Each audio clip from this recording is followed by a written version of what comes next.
L'article 10 du décret du 13 janvier 1986, relatif notamment à la position de détachement des fonctionnaires territoriaux, prévoit la possibilité de mettre fin au détachement du fonctionnaire de façon anticipée, c'est-à-dire avant le terme prévu par l'arrêté prononçant le détachement, soit à l'initiative de la collectivité d'origine, soit à la demande de l'organisme d'accueil, ou encore à l'initiative du fonctionnaire lui-même. Le processus juridique décisionnel est complexe, dès lors qu'il peut faire intervenir à la fois l'administration d'origine et l'administration d'accueil. On distingue ainsi la décision mettant fin au détachement de celle mettant fin aux fonctions. Seule l'administration d'origine d'un fonctionnaire détaché peut mettre fin par anticipation au détachement. Toutefois, elle est tenue de faire droit à toute demande en ce sens, formulée par l'agent ou par l'administration d'accueil, et se trouve ainsi en situation de compétence liée.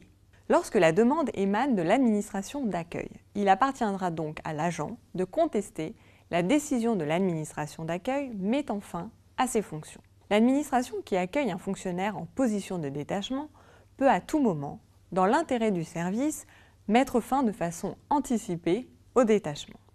L'administration d'accueil dispose en la matière d'un large pouvoir d'appréciation.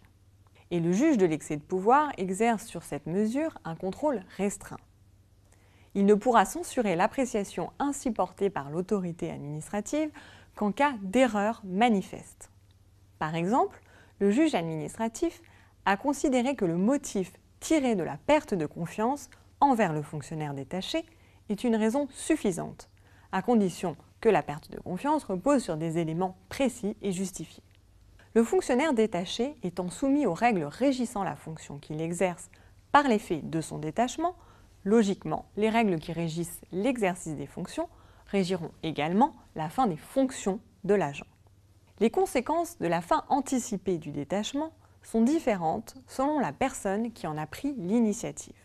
Lorsque la fin anticipée du détachement est sollicitée à la demande de l'organisme d'accueil pour une raison autre qu'une faute de l'agent, le fonctionnaire est remis à la disposition de son administration d'origine et doit être réintégré.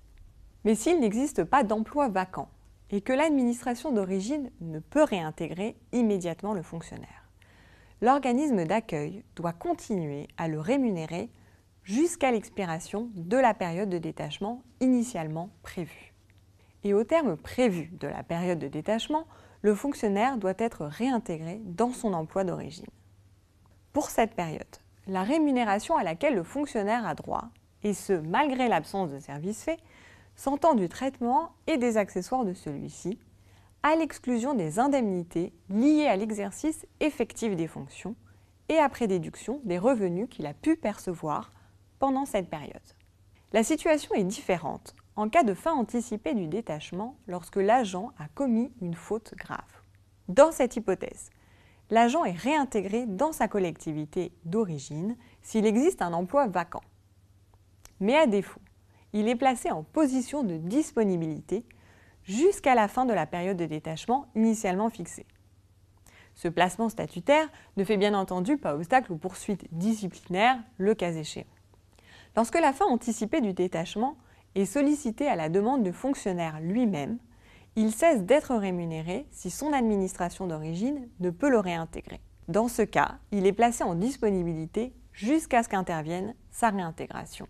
Au terme prévu de la période de détachement, le fonctionnaire sera réintégré s'il n'a pu l'être auparavant dans les conditions fixées à l'article 67 de la loi du 26 janvier 1984 et il doit donc attendre le terme prévu de la période de détachement pour bénéficier des dispositions de cet article.